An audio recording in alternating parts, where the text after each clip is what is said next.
Estrasburgo, França. Hoje em dia, a cidade que fica no leste do território francês é conhecida pela belíssima arquitetura das catedrais e outras construções tão fascinantes quanto a mesma. Mas o que realmente faz de Estrasburgo um lugar instigante é um acontecimento histórico.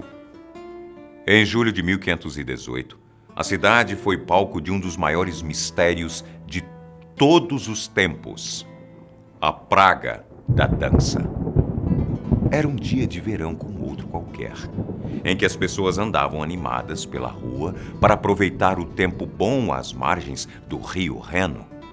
Até onde se sabe, uma mulher chamada Frau Toffia foi a primeira a começar a dançar sem que qualquer som ou música estivesse tocando. É difícil de acreditar. Mas sem nenhuma explicação, essa mulher continuou dançando ininterruptamente por 6 dias inteiros. Foram dias e noites se mexendo num ritmo frenético até não aguentar mais e entrar em colapso. Seus músculos tremiam, seus pés sangravam e seu corpo estava fraco e encharcado de suor. Frau dormia apenas durante alguns minutos até que despertasse novamente para continuar a dançar. Quando a levaram para um santuário na tentativa de curá-la, já era tarde demais. Frau havia sofrido sequelas irreversíveis por causa da exaustão. Ela não tinha mais forças para lutar e se manter viva.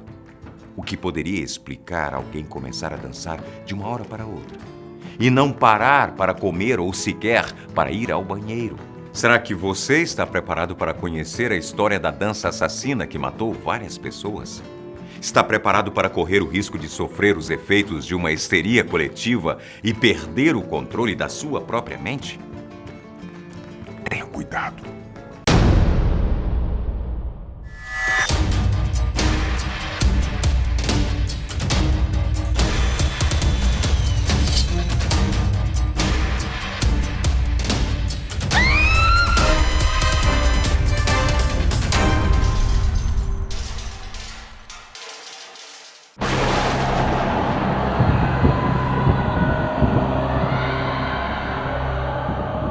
Tudo passou a ficar estranho de verdade quando a mania se espalhou. Ao final de uma semana, outras 34 pessoas haviam se juntado a Frau e passaram a dançar descontroladamente. Nada parecia capaz de as fazer parar, ou melhor, quase nada. Aquilo que num primeiro momento divertia os espectadores e parecia ser algo para entreter, estava se revelando um caso doentio e inexplicável com o passar dos dias. 400. Esse era o número de pessoas que dançavam sem parar no meio das ruas de Estrasburgo, quando completou um mês desde que Frau começou a espalhar a praga. Àquela altura, 30 dias depois do início da histeria, no mínimo 15 pessoas já haviam morrido em virtude dos efeitos da exaustão extrema. As causas das mortes iam desde ataques cardíacos e acidentes vasculares cerebrais, ou AVCs. O fenômeno chamou a atenção de estudiosos de todas as áreas, mas ninguém sabia explicar como e por que tudo aquilo havia começado. Numa tentativa de cessar o comportamento histérico e coletivo da população de Estrasburgo, as autoridades construíram um local para abrigar os dançarinos maníacos e contrataram bandas para que tocassem música para eles. O que você acha que aconteceria se jogasse um pouco de álcool em uma fogueira? Mesmo com a esperança de tentar parar a dança silenciosa, eles só conseguiram atrair mais e mais pessoas para o grupo. Os movimentos da dança pareciam algo macabro aos olhos das outras pessoas, como um ritual, com as pernas sendo empurradas para frente. Muitos se questionavam: isso é obra divina ou trabalho do diabo? Mesmo que não hajam respostas concretas para o acontecido, muitos consideram a praga da dança como um caso de histeria coletiva. Já outros apostam em algum tipo de vírus. O fato é que Estrasburgo tem o caso mais famoso Porém, não foi a única cidade que registrou casos de pessoas que dançavam sem parar até não suportarem mais o peso do próprio corpo. Na verdade, pelo menos 2 casos aconteceram na Alemanha, antes de chegar à França. No ano de 1237, 100 crianças dançaram por um caminho de 20 quilômetros entre as cidades de Erfurt e Arnstadt. O que as fizeram parar? A exaustão. Todas as crianças que desmaiaram ao longo do caminho voltaram para casa, mas algumas não conseguiram resistir. Sem qualquer explicação lógica para o surto, o caso foi considerado um dos primeiros da praga da dança. Outro caso ligado à praga da dança aconteceu na Itália, mas por lá ficou conhecido pelo nome de tarantismo. Muitos achavam que os surtos de danças espontâneas eram causados por picadas de tarântulas, porque as pessoas mordidas se contraíam e dançavam por causa dos espasmos.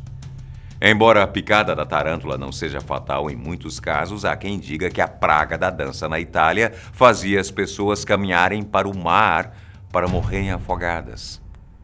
Afinal de contas, como justificar a morte de tantas pessoas que alegavam não ter o controle sobre o próprio corpo, sobre a própria mente? Ou ainda, você consegue imaginar qual a melhor forma para tratar pessoas num caso desses?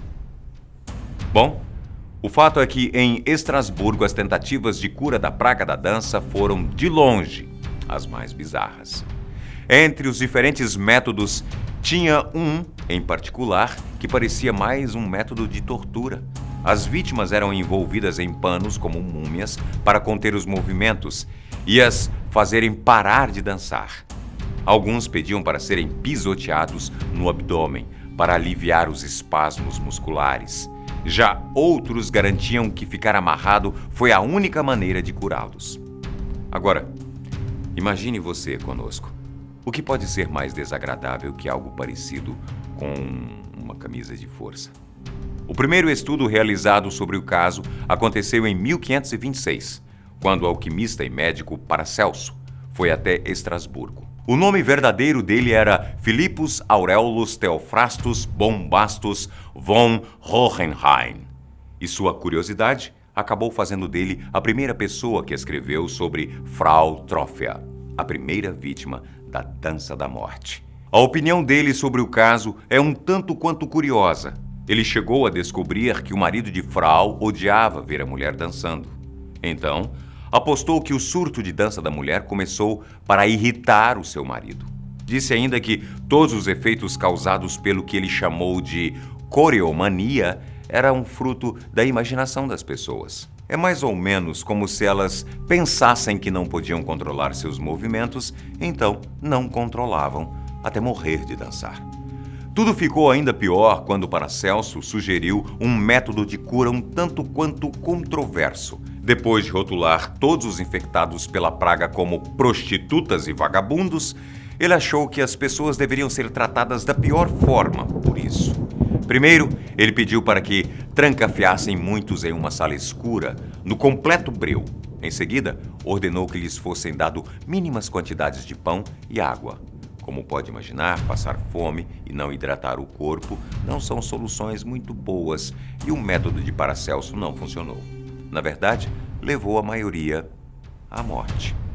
O que só não foi pior que as sessões de exorcismos orquestradas pela igreja. Mesmo que a teoria de Paracelso existia, ela é bem duvidosa. Até porque uma das causas mais prováveis para a praga da dança foi o estresse acompanhado de um desequilíbrio psicoemocional coletivo. Apesar de uma doença misteriosa e sem qualquer protocolo, muito se sabe sobre as causas do estresse. Sem falar que os afetados pela praga se assemelham às pessoas que sofrem contrações involuntárias, como acontece hoje em pacientes psiquiátricos. Como vimos, os casos de praga da dança apareceram depois que a peste negra assolou grande parte da população da Europa.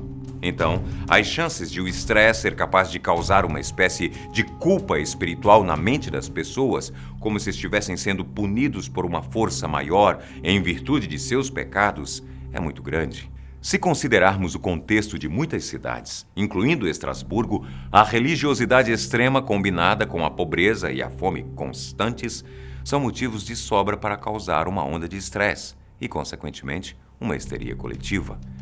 A falta de registros e informações torna o trabalho de investigação bastante desafiador até para os maiores especialistas em infectologia. Mas alguns arriscam dizer que as pessoas infectadas pela praga da dança sofreram de Coreia de Sydenham, um distúrbio neurológico que compromete de 20 a 40% a coordenação motora nos portadores de febre reumática. Não por acaso, crianças e mulheres são diagnosticados com Coreia de Sydenham com mais frequência. Este foi o caso da dança assassina, que matou várias pessoas. Você passou ileso pelos efeitos da histeria coletiva? Então não se esqueça, o mal está em todo lugar. Às vezes do seu lado, às vezes aí dentro da sua casa, às vezes muito mais próximo do que você pode imaginar. Até o próximo vídeo.